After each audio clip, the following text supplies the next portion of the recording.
Eu sou o Daniel Pietro Franciscon, graduando de Ciências Contábeis pela Faculdade de Economia, Administração e Contabilidade de Ribeirão Preto. Hoje vou apresentar para vocês uma iniciação científica orientada pelo professor Dr. Ricardo Luiz Menezes, cujo foco foi o estudo da relação entre o programa RenovaBio e a certificação Bom Suco. Inicialmente, antes de entrar nos maiores detalhes sobre o programa, a gente gostaria de linkar alguns fatores que facilitaram o surgimento do programa, como, por exemplo, os ODS. Os ODS foi, em 2015, objetivos instituídos como norteadores das políticas estatais dos 193 países membros da ONU. Porém, que são eles, né?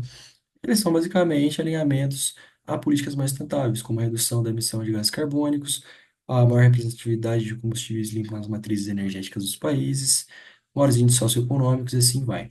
A fim de fi- é, fortalecer esse acordo, a fim de fortalecer esse compromisso, foi firmado no mesmo ano o Acordo de Paris, onde o Brasil se comprometeu em até 2030 a reduzir em 37% os níveis de emissão de gases carbônicos, referenciados em 2005, e, além disso, fazer com que os biocombustíveis alcançassem uma representatividade de 18% na matriz energética brasileira, evidenciando, ficando evidente uma necessidade que o setor teve de se expandir, de apresentar um crescimento produtivo. Nesse sentido, surge o RenovaBio.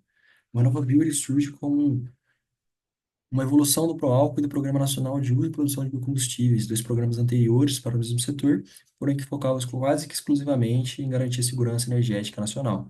O RenovaBio, entretanto, além de garantir a segurança energética nacional, visa expandir a produção desse setor, visa expandir esse setor e aumentar a rastreabilidade da cadeia através de algumas ferramentas que serão explicadas no próximo slide.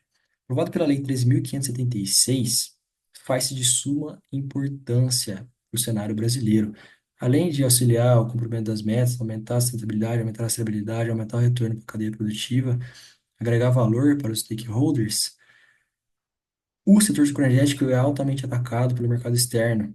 Tanto que, das 55 certificações disponíveis em 2018, o Brasil possui 43 a fim de garantir credibilidade para o seu produto e facilitar o escoamento interno e externo. Nesse sentido, os CBIOS, que são certificados de carbonização, favorecem diretamente na questão financeira e na expansão do setor. Títulos negociáveis em mercados primários ou secundários na bolsa, que representam a redução da emissão de uma tonelada de carbono existente no meio ambiente. O ponto-chave aqui é que eles são emitidos pelos produtores, pelas usinas, e são de compra praticamente obrigatória pelos distribuidores, uma vez que eles têm metas firmadas com o governo, que são revisadas anualmente com base no market share destes players em relação à distribuição de combustíveis fósseis no ano anterior, fazendo, amarrando bem a ponta ali para garantir o retorno financeiro à cadeia produtiva, né? A Renovacal que é o que garante tudo isso. Ela é a ferramenta que calcula a nota de eficiência da usina, medida pela diferença, que é a medida pela diferença entre a intensidade de carbono de uma cultura, da cultura analisada e seu substituto fóssil. Por exemplo, produção de cana-de-açúcar versus de etanol versus de gasolina. Esse diferencial é somado até que totaliza uma tonelada de carbono que deixou de ser emitida.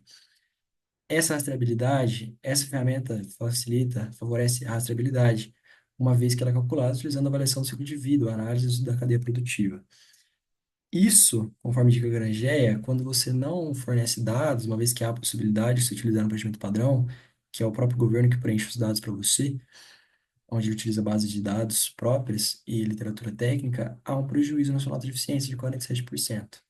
Esse é um ponto relevante, pois quando a gente viu o estudo do Silvio Batalha do Carrer, onde eles analisaram os direcionadores da nota de eficiência das usinas de açúcar e álcool no RenovaBio, escolhendo esses 6 indicadores da tela, eles encontraram uma relação negativa entre as certificações, principalmente Bom Sucro, e as notas de eficiência, o que gera uma estranheza, uma vez que essas certificações estão linkadas com alto parâmetro de sustentabilidade e alto rastreio da cadeia produtiva. Dessa forma, a gente ressalta aqui que a Bonsucra é uma organização internacional com múltiplas partes interessadas e sem fins lucrativos voltada para promover a produção, processamento e comercialização sustentável da cana-de-açúcar a nível global. Dessa forma, a gente ressalta, conforme o Granger indica, a tabela 2, anexo 1, resolução ANP número 758, confirma que há penalização para dados padrão. Ou seja, quando você preenche 100% da sua área total como dados primários, os 18% é convertido em área queimada da ferramenta. Quando você indica o mesmo valor como dado padrão, 100% é convertido em área queimada. Assim, surge o ponto de analisar por que que essas usinas certificadas pela Bonsucro estavam apresentando relações negativas no programa RenovaBio, uma vez que essa questão do preenchimento pode estar atrapalhando essas usinas e, por consequência, o desempenho financeiro delas e do setor, comprometendo assim o cumprimento do acordo de 2015. Dessa forma, a metodologia foi baseada na Renova Calc. Cada produtor existe três fases de preenchimento que abrangem a cadeia como um todo: a fase agrícola, a fase industrial e a fase de distribuição. A fase agrícola é a única que permite o preenchimento padrão. Ela é feita linha por linha para cada produtor e no final tudo é realizado um somatório para tudo, né? Cada produtor, a usina ele pode optar por aquele produtor informado ter os seus campos preenchidos de forma automática ou de forma primária, como citado anteriormente. Contudo, alguns campos não podem ser preenchidos automaticamente, como por exemplo a área total.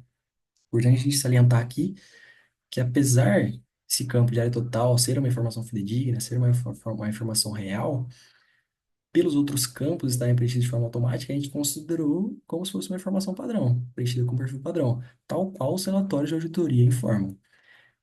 Outro ponto, nossa base de dados foi preenchida 100% com base nos relatórios de auditoria. As notas de eficiência foram extraídas das planilhas da ANP, mas os casos, o número de área total, o número de quantidade comprada, todos os campos foram extraídos dos relatórios de auditoria, uma vez que, ao extrairmos as planilhas do site da ANP, as planilhas da Renova Calc, elas não possuem a separação dos dados de acordo com o perfil de preenchimento, e a ANP nos recusou a fornecer esses dados, mesmo justificando por questões acadêmicas, por conter informações do ponto de vista concorrencial sensíveis, né?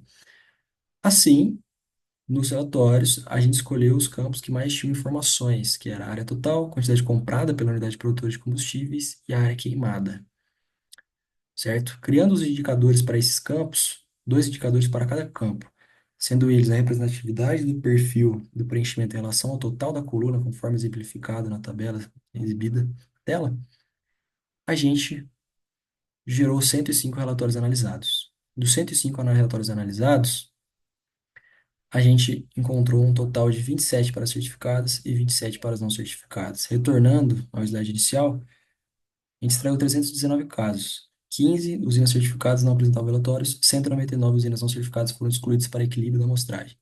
Das usinas certificadas, dos 105, na quarta linha é referente ao valor de 105. Das 105, 69 eram certificadas.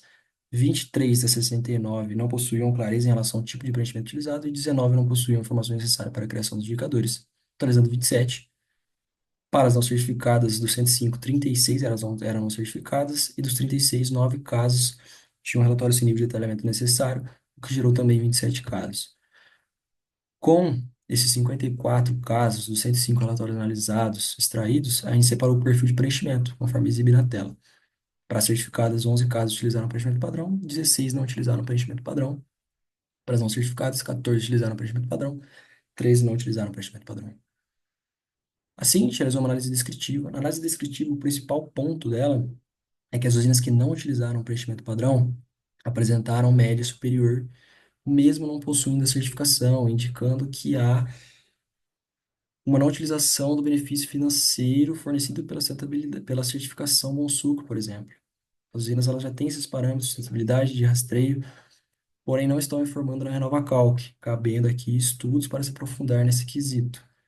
Cabe aqui ressaltar também que a amostragem, por fato de ter sido reduzida e donatória, também é um ponto de fragilidade na pesquisa. Se aprofundando um pouco mais, contudo, as usinas certificadas, elas apresentaram. Quando a gente separa por certificadas e não certificadas, as usinas certificadas elas apresentaram notas mínimas e máximas maiores do que as não certificadas. E além disso, as suas medianas foram superiores à média, indicando que há muitos mais casos com notas superiores e poucos casos que puxam a média para baixo, deixando, no caso, inferior às não certificadas quando essas optam pelo preenchimento primário. Dessa forma, a gente fez uma análise de correlação também, o qual indicou que o campo de área total é o mais correlacionado positivamente, uma vez que quanto mais você preenche ele de forma primária, menos área queimada você gera, confirmando as hipóteses não, os dados dos informes técnicos e as pesquisas. E além disso, de que as usinas com dados primários na Renovacal que apresentam notas de eficiência maiores, mesmo sem certificação, gerando oportunidade de maiores financeiros, mesmo sem certificação. E além disso, a certificação Bom Sucro não maximiza os benefícios financeiros se combinada com o preenchimento padrão, gerando oportunidade de maiores financeiros para essas usinas que já detêm um alto caráter informacional, uma alta disponibilidade informacional de rastreio da cadeia.